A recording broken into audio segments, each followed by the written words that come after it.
The story now is The Pursuit Institute, written by, you guessed it, Liam Vickers. That's right. This dude's a pretty good writer. Pretty good. Here we go.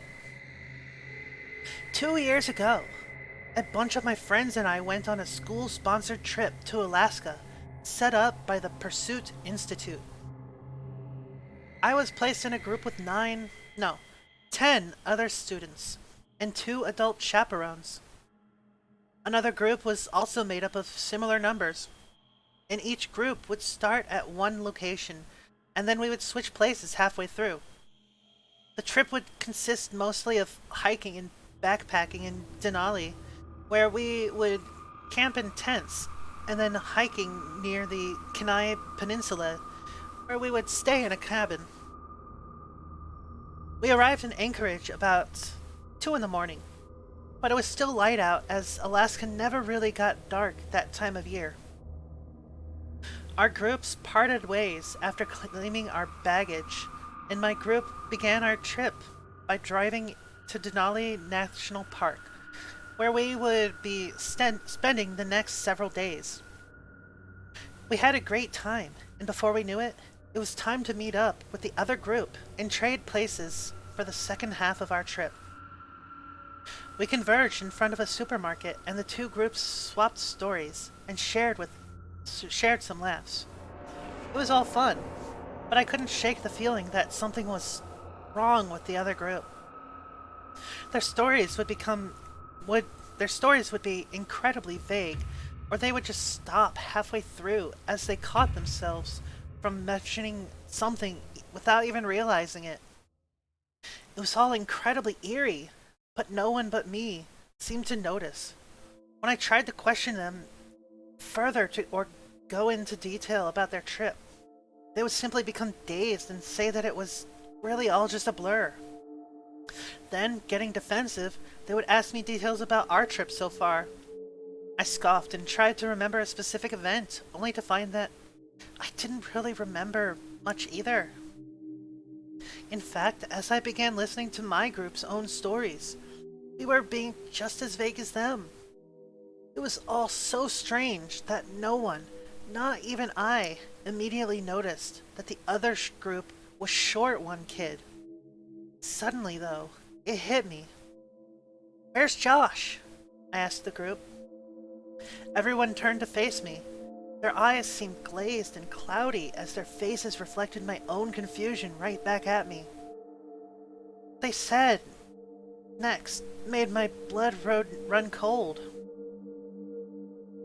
With such genuine seriousness that it couldn't have possibly been a joke, one by one they asked, "Who the hell is Josh?" Even the adults looked puzzled. Giving a nervous laugh, I turned to my own group for support, only to see that they were looking at me with the same expressions. Confusion was plastered across every one of their faces, looking at me with blank eyes. Then, suddenly, confusion turned to laughter, as if they realized that I had been joking. "Nice, man. You had me going for a second there," Matt said as the mood quickly lightened back up. I laughed with him and pretended that it had been a joke, but all I had felt was a horrible sickness rising up inside me. That's when a kid from the other group said, "Haha, but seriously, what's with your group? You guys are acting all weird, and where is Sarah?" Very funny. Yeah, real original. Members of both groups snapped back at him, almost in unison. No one named Sarah had ever been in our group, and even I was pissed that he was making fun of me. That is, until I saw the look on his face. When no one took him seriously, his appearance was bleached to a deathly pale tone, and his eyes widened, shifting from side to side nervously. Then he looked at me. Our eyes met, and we both knew that something was horribly wrong. Although we couldn't really be sure that the other was telling the truth, we both seemingly knew someone who was now forgotten. We simply stood there for what felt like forever, staring at each other. The more I thought about it, the more I began to convince myself that it must have been a joke by everyone to screw with me. A group joke that everyone was in on except for me. Josh was probably just hiding in the car, laughing his ass off. I felt like such an idiot for believing that another kid had experienced what I had when he was really just flat out mocking me in front of everyone. I buried my face in my hands. Part of me was angry, but I was mostly relieved. It certainly made more sense to think that it was all just a joke on me. I was actually impressed that they'd got the adults in on it too. But overall, I was still pretty pissed, and I decided that the next time I saw the kid who mocked me, I would punch him straight in the face. How dare he mess with me by making up someone? Sarah Duffy. Yeah, right. My mind froze. Duffy? He had never said a last name. Where did I get that from? And why did it sound so familiar? What startled me was that I even had a face to put with the name. My mind suddenly exploded with pictures and memories. Sarah! She was my best goddamn friend. How the hell did I forget about her? I was clutching my head and gasping for air as everyone in the car looked at me and began yelling for me to calm the hell down. I couldn't calm down though. My mind felt like it was being smashed with a sledgehammer, and the more my memory cleared, the worse it got. Pain, the likes of which I had never experienced before, racked my body as I curled into a ball, shivering and straining to maintain consciousness. The memories continued rushing back into my head, threatening to split my mind into two. Suddenly, it was over. I sat up and, bleary-eyed, looked around me. Everyone stared right back at me, terrified. Guys, Sarah! Sarah Duffy! Please, dear God, tell me you remember her! I practically screamed. Their faces once again switched to anger. God damn it, John! One of the adult chaperones yelled. We thought you were having a seizure or something. If you pull one more stunt like that for the sake of a joke, we'll send you straight home. Are you okay? What the hell was that? I began tearing up. You guys don't know Sarah? She was my friend. She was your friend, for Christ's sake. I began searching for a specific memory. Kevin, you made fun of her goofy hair right when we got off of the plane in Anchorage, I cried. Please, for the love of God, tell me you remember that. No one said a thing. They all just stared at me with judgmental expressions. That joke has run its course, Kevin said coldly. Not one of them showed any signs of recognition, but I knew she was real. Or had been anyway. What the hell had happened to her? I strained and tried to remember the last time I had seen her, but any recent memories were still elusive and blurry. No matter how hard I tried, all thinking about it did was bring back the headaches and pain. Finally, I was forced to stop, or everyone would begin to seriously worry about me again. I just sat in the car for the next several hours of the drive, stared out the window at the bleak, gray surroundings as rain ran down the glass.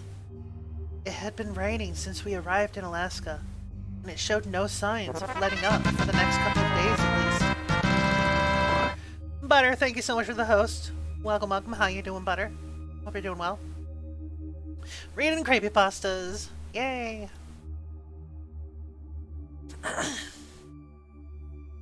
Finally, we arrived at the entrance to the trail that would take us to the cabin the other group had stayed at.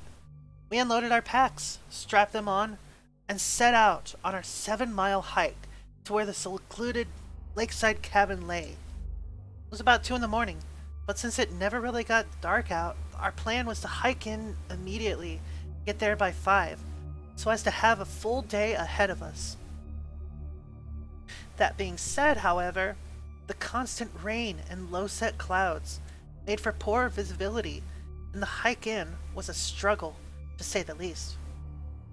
Through the thick fog, it was near impossible to even make out a tree branch before it struck you in the face, seemingly out of nowhere. Being mindful of possibly grizzly bears, we took care to keep our group loud so as to scare them off. About an hour in, we were all singing Journey at the top of our lungs when I suddenly fell to my knees and then collapsed to the muddy ground, clutching my head. I had once again been trying to remember when I had last seen Sarah, when it all came flooding back in a horrific wave of grotesque images and unimaginable terrors. There we were, at the Denali campground. The torrential rain pelted down, and the sky was so dark that for the first time since we had been there, it actually seemed like night. Everyone was settling down under the tarp around the campfire, and many people were already asleep in their tents. That's when Jenna asked if anyone had seen Sarah, as she still hadn't washed her dishes. "I'm pretty sure she went to bed already," I said. "I don't want to be creepy, but I'll go check to be sure." I reluctantly walked away from the warmth of the fire and into the oppressive darkness and driving cold rain. As I approached her tent, I could tell that she wasn't inside, as it was unzipped with the door lying wide open. I immediately ran to close it.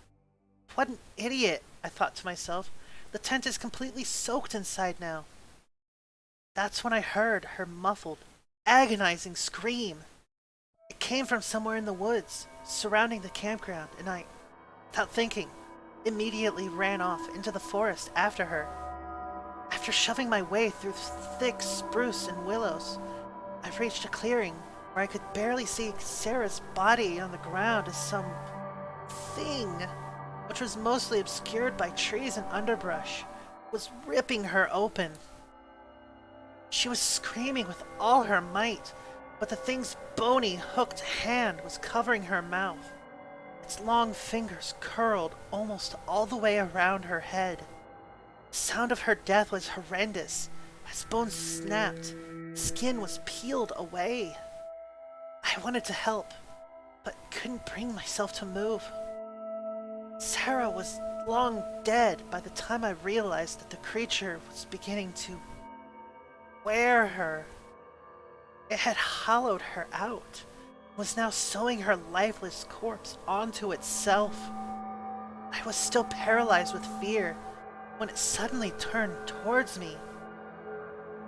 Sarah's grotesque, shredded carcass was now horribly reanimated, and it began crawling towards me like some kind of broken marionette as her dead eyes looked straight ahead, yet saw nothing. I finally broke out of my trance and began frantically sprinting back towards camp. Sarah's corpse could have easily caught me crawling, but the thick underbrush forced it to stand up awkwardly and begin a demented walk in which everything moved all wrong. This fortunately gave me enough time to reach the safety of the campfire, although when I arrived, I had no idea what I had been running from, or really any of what I had just done. No one asked me if Sarah had really been asleep, because none of us knew a Sarah. And that thing, pretending to be her, cringing at the light of the fire, slowly slunk back into the dark of the forest. I bolted upright to people yelling, cursing, and struggling to their feet. I had been near the front of the group, so when I fell to the ground, many people behind me tripped over my body and then tripped the people behind them. "Oh God, sorry you guys," I cried. The ground is really slick here."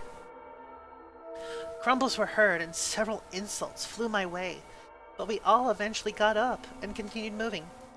My mind was racing. The fact that I could remember Sarah when no one else could must have had something to do with seeing the creature before it stole her skin. For me, It must have just been the initial shock that caused the lapse in memory. It was for the same reason that I could remember Josh, while the other kid couldn't. My blood froze. He didn't remember Josh because his memory had blocked the horror from him. Because he had seen Josh being taken in the exact same area in which we were now hiking. And our bear calls were bringing it right to us. Breathing heavily, I slowly turned my head around to look behind me. Sure enough, following from quite a distance, just barely visible in the bleak gray fog, I could see the silhouette of some sort of fucked up human impersonation, grotesquely stumbling along just behind our group, wearing the decaying face of Josh.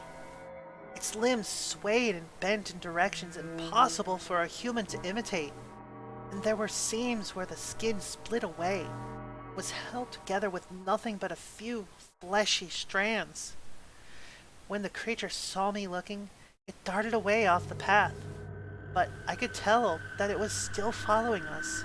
It was waiting for something. I doubted it would attack us with such a large group, and I was sure that no one would believe me, so I was forced to simply continue hiking. Finally, we reached the cabin, and everyone tried to get some last-minute sleep before we started our day. Everyone but me. I knew that thing was sulking around in the darkness of the woods surrounding the cabin, waiting for one of us to go out alone. Morning came, and everyone quickly prepared for our hike of the day. We would be hiking up a mountain, which required some intense bushwhacking just to reach the base, thus realistically making the trip at least 4 hours both ways. We packed our lunches, consisting of nothing but protein bars and water, and zipped up our rain gear as the weather was still nothing short of a downpour. The sky remained a depressing gray, and light thunder could be heard rumbling in the distance. That's when someone said what I had been dreading. The worst case scenario. Ashley stepped forward and apologetically said, "Sorry everyone, but I feel just terrible. I think I'll stay behind on this one. You guys go on ahead. I'll stay here at the cabin." "No!" I cried. "You have to come with us. We have to stay together." Everyone turned and looked at me. "Jesus, John, if she's not feeling well, just let her stay," Pam scolded. I stammered. "That's not it. Fine, I'll stay too." "You don't have to do that, John," Ashley said. "I'll be fine here alone." "No, you won't," I wanted to scream, but I had to calm my nerves. I didn't want to go on this dumb hike anyway," I laughed. "You guys have fun, though." Everyone looked at me weirdly, and then glanced at each other, before shrugging and heading off into the woods. I wasn't sure if we would be any safer with just the two of us, but what else could I have done? We would just have to buckle down out inside the cabin and wait for the best. As soon as the others disappeared out of sight, I turned to Ashley and said, "Alright, we need to get inside the cabin now. I appreciate you staying with me and all, but you're kinda freaking me out," she said. "Sorry," I awkwardly laughed. "It's pretty damn wet out here, though. We should really go inside." "Yeah, that's a good plan," she said slowly. "I better lay down for a bit." Excuse me. That's when I saw him, or it, standing 20 or so feet behind Ashley. Josh's decaying corpse, horribly stretched and disfigured in order to cover whatever thing was wearing it. Ashley saw me looking and turned around to let out a strangled squeak. "What the fuck is that?" she screamed. I said nothing and simply grabbed her arm, taking off running to the cabin, slamming the door behind us. The thing didn't run after us. Rather, it began slowly walking towards the cabin. It knew we had nowhere to go. I locked the door and scrambled to barricade it with anything I could find. Now, there was nothing to do but watch its demented impression of a person as it crawled ever so slowly towards the door. Its hands dragged along the muddy ground, and its fleshy skin hide swayed ever so softly as it staggered. What the hell is that? Ashley kept repeating over and over between her ragged breaths. I don't know, he stammered. I just don't know. What does it want? She screamed as it reached the door and tried the handle. I assume it wants a new coat, I said through clenched teeth. She drew a breath and fell to the ground before looking up at me, horrified. The thing moved away from the door and now stood a few inches behind one of the windows, staring in at us. Its cold gaze could be felt from behind the dead eyes of Josh's face, and we could hear skin widening as it smiled. It was messing with us. Ashley broke down and began weeping. Leave us alone, she cried. Get the hell away. The thing did nothing and simply stood there, motionless. Then, slowly lifted up one of its hands and began lightly rapping on the window. Knock, knock, knock. A slow, steady rhythm.